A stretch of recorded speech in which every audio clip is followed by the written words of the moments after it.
Let's go straight to two live visuals from Ayodhya, where the gathering for the ceremony has well and truly begun. The dignitaries are arriving. We're expecting the Prime Minister to be arriving in the next few minutes, landing in Ayodhya. Shots on your screens of people coming into the main temple, where outside the chairs have been laid. I think I can see there you see on the right side of the screens, of course, Yogi Adityanath arrived a short while ago.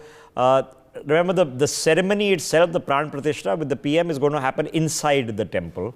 But there is no audience hall per se. It's a temple. It's not an auditorium.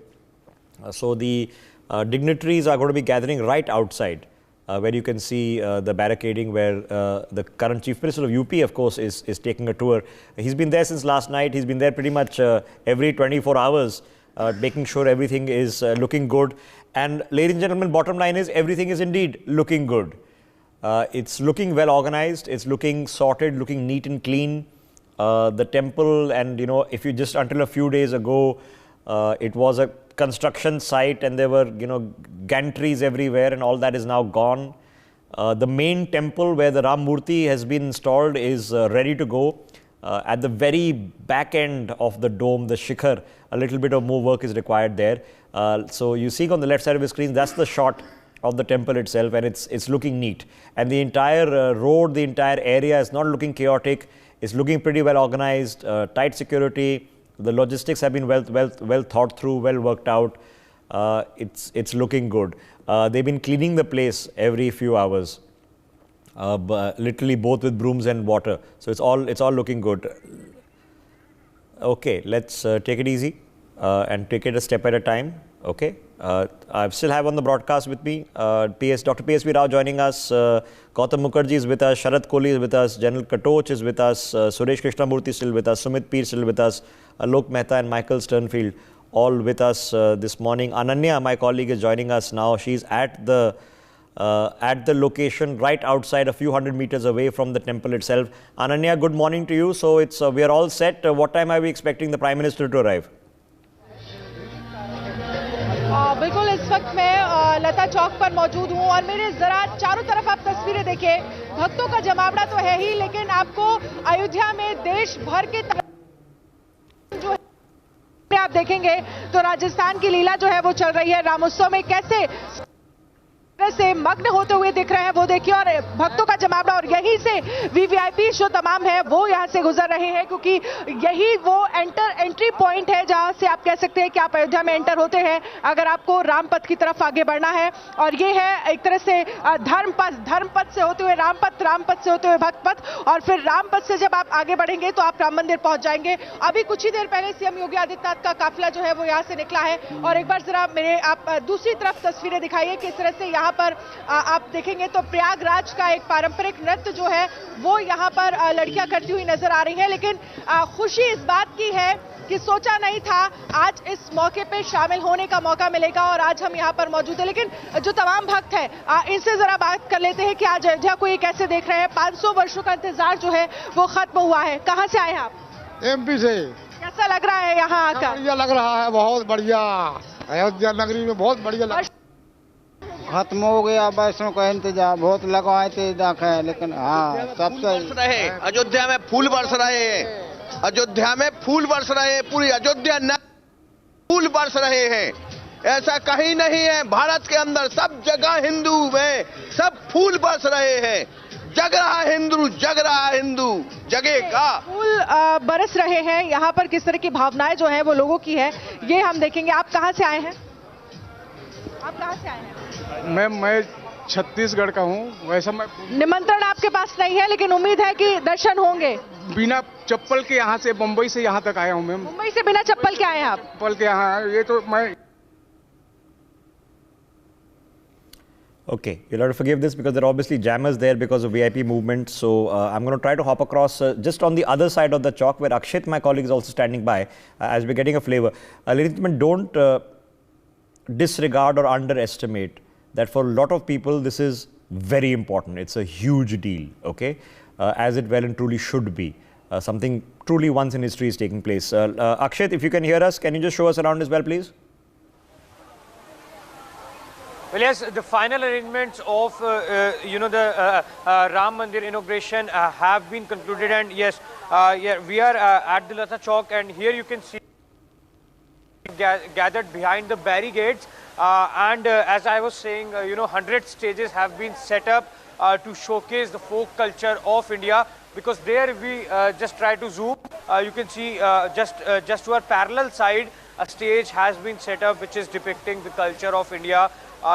Different artists have arrived from different states, and you can see they are performing there on the stage, and on the other side also you can see scores of people who have gathered here to actually witness this momentous occasion, because history is going to unfold. And here you can see the cars are also going, the convoy is going on continuously, because celebrities have also started arriving, and this is the road which is leading to the Ram Mandir, and perhaps you can see these pillars also. On these pillars also, very intricately it's written Jai Shri Ram. It's also signifies, symbolizes. Yeah, well, we've tried to make the most of it, so get your understanding of what's happening. The bottom line, as I've been mentioning, it's looking good. The weather in India is cold, but we're still a couple of hours away. The sun is just about coming out and breaking through the fog. So hopefully it'll be reasonably good sunshine as people gather on the ground. It's looking neat and clean. You can see both inside and outside the road. It's been well organized, it's been well put together, and that's what the premise had to be. 2,000 quintals of flowers. You can see the Rangoli flowers that have been put on the ground over there. It's looking nice, it's looking well done, it's looking well organized, looking well managed, which was the point of the principal building. Of course, you had to build, but in terms of the ceremony itself, getting, dotting the I's and crossing the T's was important to organize something smooth in a secure environment. Let me quickly hop across. Dr. Rao, good morning. What are you making of all of this? Namaste. Jai Shri Ram. I am delighted, to say the least. See, this Bharat was a powerhouse that energized the entire ancient world. And Ramayana and Mahabharata are complex stories which relate to the entire world, to all kinds of situations. It directs you, it guides you as to what you can do in various conflicts, in situations, and various other problems that show up in the world. And this is exactly why it became so popular all over Asia, all over the ancient world.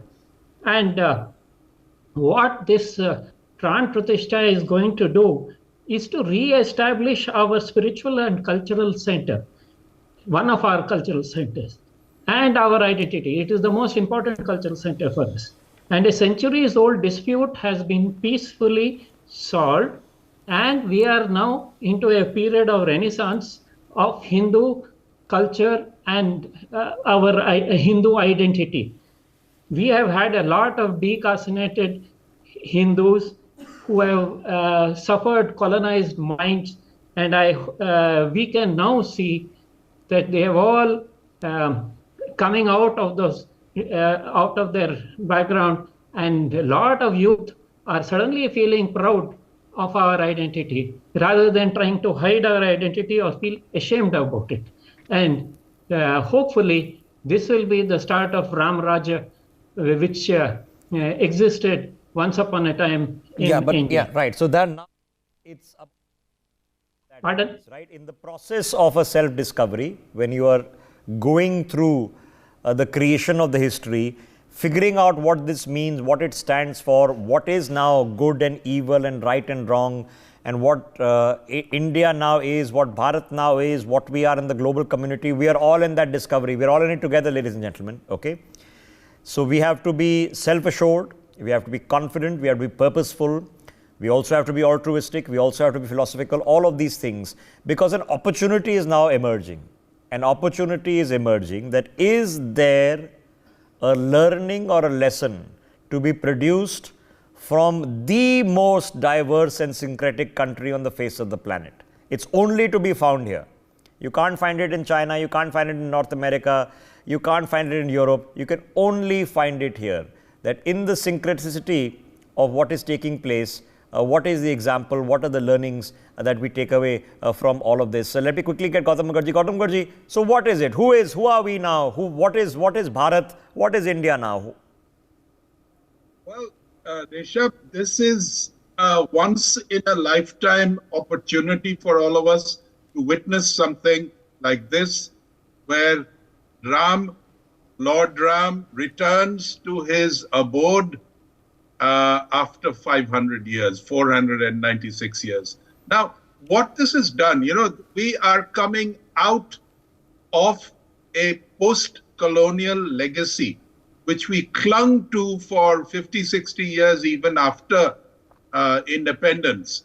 And now, over the last 10 years in particular, we have plugged in to the ancient culture and civilization of India and have developed an identity which is not fractured and broken. And, post-independence, we kind of adopted everything from outside, from our political thinking to the kind of, need and sort of neediness for approval of the West, and their ways of thinking became our ways of thinking. Marxism distorted all the present history that was taught in all the schools and colleges. And all of this was quite deliberate. But the fact is that it was a fragile thing because it had no legs. It had been imported lock, stock, and barrel. And the attempt was to impose this on an ancient culture. Now we plugged into our own identity. Okay. This will only grow as the time goes on. So what is that identity? That's the question here, right? What is it? General Katot, so what is it? Okay, so now when you've grown up in an environment where you have just lived through 2 centuries of being told, number one, you are an inferior civilization. Number 2, you can't govern yourselves. Number 3, even if you wanted to govern yourselves, you are 2 nations, you are Hindus and you are Muslims, and you can never get along. It's not going to happen. So once you've grown up with that appropriation which has happened, in brainwashing which has happened, who is the modern Bharatiya Indian? Who is the Hindu living in India? What is his hope, dream? What is his responsibility? Thank you, Rishabh, and Jai Shri Ram to all the viewers. You see, I totally agree with Gautam. It is an epochal moment in India's history. I don't think any common Indian, and I am one of them, has ever felt this way before. You see, it is not simply a mandir being built. It is much more than that. It transcends everything. I read a poem written by a young poetess where she says, "Abhi mandir aa gaya hai, ramrajya dur nahi." Now, you see, that sums up the feeling of the nation, of the vast majority of this country. No, but does it, sir? What do we understand of Ramrajya? Some people think Ramrajya, by definition, is some sort of Hindu majoritarianism. You see, that is a very way of looking at it. When you look at Ramrajya, in fact, let us get the very concept of Hinduism and Sanatan Dharma correct. Sanatan Dharma is the only faith which accepts every other faith. You cannot say that of the proselytizing religion. For them, it is either my way or the highway. You don't believe in my God, I will kill you. But you look at Bharat. Here, anybody who came from anywhere, they were accepted. Their gods were accepted. That is the very essence of being a Hindu. We accept the others. But I think now what has happened is the Hindu, if you use the term Hindu or Hindutva, we are no longer prepared to tell, to listen to other people to say, you are inferior. You listen to us, you convert to our ways. We are saying, no, we are happy. You be happy with your ways. We'll be happy with ours. And the difference now is we are saying it with confidence. It's a huge mind change. You see, it is not so much as a temple. That, of course, is a very epochal moment. Ram came in Tritiya Yuga. For the second time now Ram has come in Kali Yuga, a second Diwali, a second coming home. It is not something which is small. It is the greatest event which has happened since independence, an epochal, earth-shaking event. Okay. When Nehru talked of, just one more point. Yeah, finish please. You see, Nehru talked of a tryst with destiny. Here again, we are talking of a tryst, of recovering our soul, recovering our ethos, recovering our roots. And I think that is going to be a game changer with the Ram Mandir coming up. India will. Okay, so what is that soul? Okay, there's I've said it repeatedly, and it's obviously a recurring theme. We all know about the story of the Knights of the Round Table. Not anybody, and that's because we've studied it. It's been part of the children's stories we've grown up with. Not everybody across the world reads Ramayana as a children's story. Perhaps they do, because you're disconnected from who you are. You've been told to be suspicious of who you are. If somebody is wearing saffron and being overtly religious, that's suspicious. The saffron dhwaj is suspicious. It's a problem. It's a mindset problem. But with it comes a responsibility, because Sharad Kohli, who is the modern Bharatiya? What does he represent or she represent? Well, good morning, Uday. First of all, a very proud moment for, every Indian, I must say today. And congratulations to all the panel members and rest of the country, and of course the NewsX viewers. I think an Indian, as per me today, is what has been conceptualized by Ramayan. So if you one is of course the Ram temple, coming home of Rama, but I think it's more important for Indians to connect to what Ram is all about. There are two most modern, there are 24 avatars as per the Hindu. I also have a very strong point to make, Uday, which I would like to clarify through your show today, that we call this as mythology. I'm sorry, I object to the word mythology. Mythology word comes from a word myth. And everybody knows what a myth is. So I object to this being called mythology. I think from today onwards, we should not call it Hindu mythology. I think this word mythology should be thrown out of the window. So there are 24 avatars of Lord Vishnu. Ram is one of the avatars. Ram and Krishna are the two of the most popular avatars out of the 24.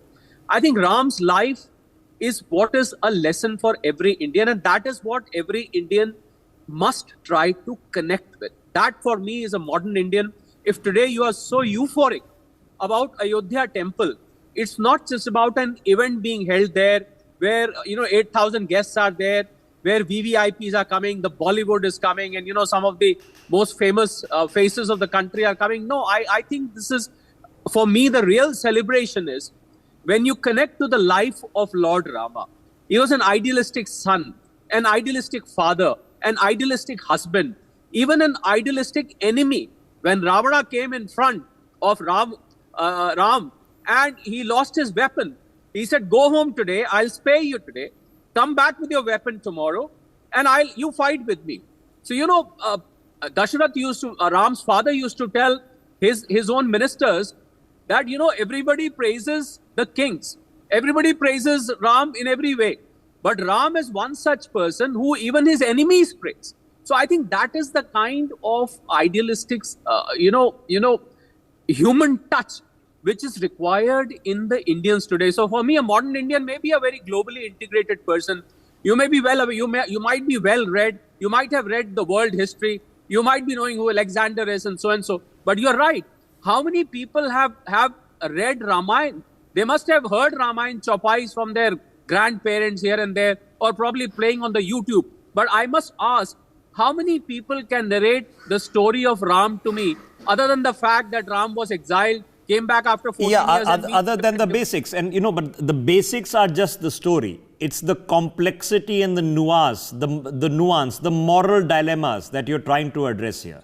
The understanding of when we say good and evil, Ravan does not, begin as evil. He begins as a pious bhakt who gets lost along the way. And what are then the crimes? What are the retributions? What is justice? What is fairness? What is morality?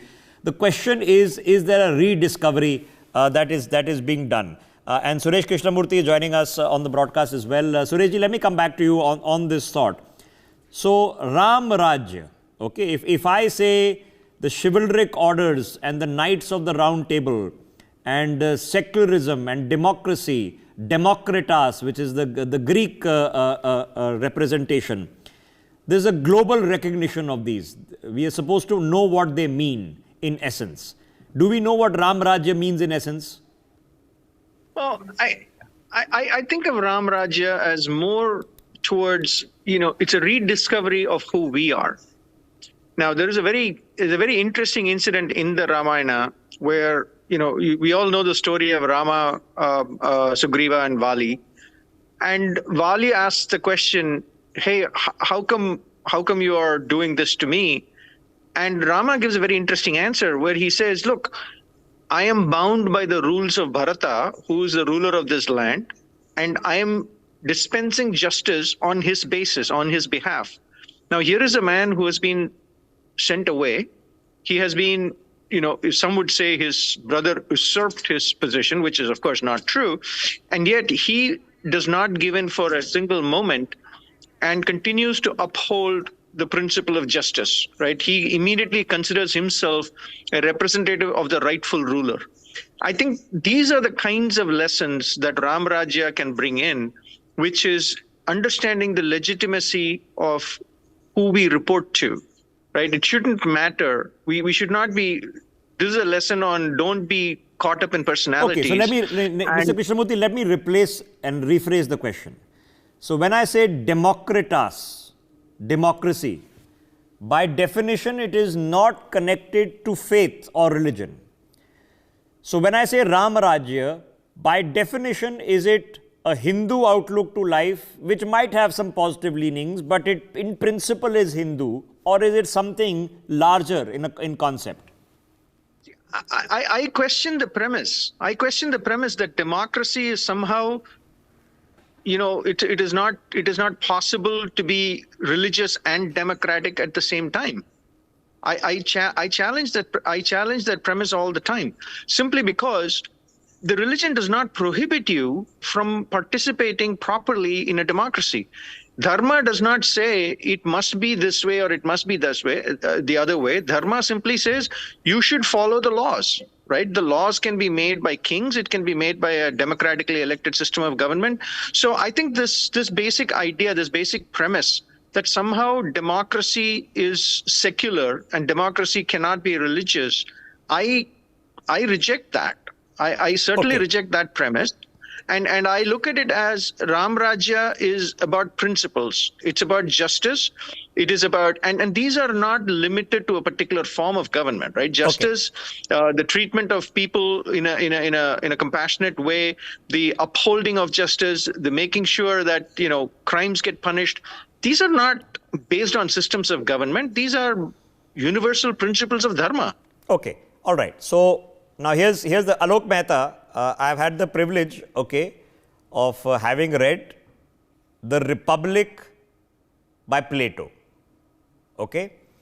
and the premise of being drawn that unitary rule is abhorrent to human governance in civilization and how it should be a group of individuals. You can argue Plato's Republic also to death because it simply replaced the rule of one by the rule of a few. But today in a modern context, a republic is something to be aspired to. Monarchies are shifting to the road of the republic since the time of the French Revolution. But I can read that a book and I take away the learnings from it without having to understand Zeus and Olympia and all the Greek gods. Are there learnings to be taken from the Ramayana without per se saying that this is Hindu dharma, religion? Yeah, Rishabh, I feel that this is the real situation now. Because, this is not the Hinduism, but this is for the whole world. What we talk about the Ramrajya is about the democracy, what you are mentioning about the Plato, Aristotle and all. You see, what the Greeks did or in Roman Samrajya. I think the Indian ancient culture with this Ramrajya concept in Vedas, if you see, this is not only for this land. but all over the world for humanity. That's why they call it peace and prosperity for everybody. That's why what we are watching now, with prosperity for everybody, every citizen. Every citizen should get the food. Every citizen should go to education, health.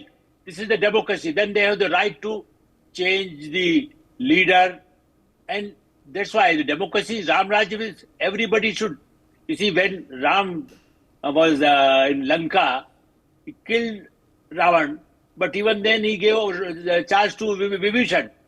One should say, okay, why Narendra Modi is going to Tamil Nadu? He warned that everybody can rule there, anybody can rule there. It's not necessary that only the Modi or BJP will rule. But they can also, they have some good collaboration with a union, the India, Bharat, we call it. And that's why what we are trying, the real Ramrajya now, after 75 years of the country, the Ramrajya, just symbolize the Rama and Hinduism, but I think it's not a Hinduism is for all over the world, for the spiritual way. Okay, so what is a revived, Gautam Mukherjee, a revived Hinduism, a revived Hindu? At what point of time do we represent to the world that this is who we are, this is what we intend, this is what we aspire to be, and this is the good that we bring before the world? You know, the Western way of thinking, sort of either or binary, has brought them to a sorry pass. Many of them are now questioning it. This is why they'll reach out to Modi, who seems to have a much more inclusive idea of the world, one world, and within the country also an inclusiveness in terms of how the country should be run. What this represents, and it's been a long time coming in little bits and pieces, is the throwing of the colonized mind deliberately imposed on us by Macaulay in the 1830s. It is now in the dustbin.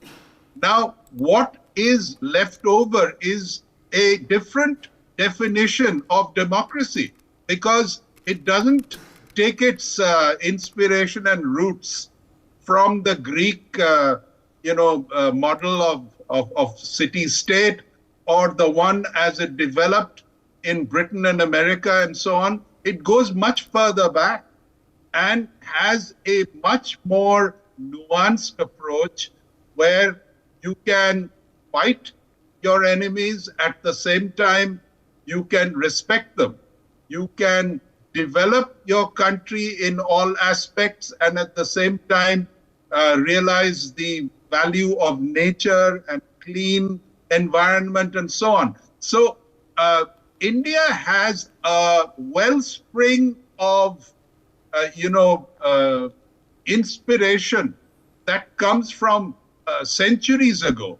It has survived by word of mouth mostly, some of it in written history, and now we come to a part where we are remodeling ourselves according to our own lights. And a lot of people abroad who have come to a sort of a dead end with their way of thinking are thinking the Indian way is probably better. For more such videos, subscribe to the NewsX YouTube channel, hit the bell icon.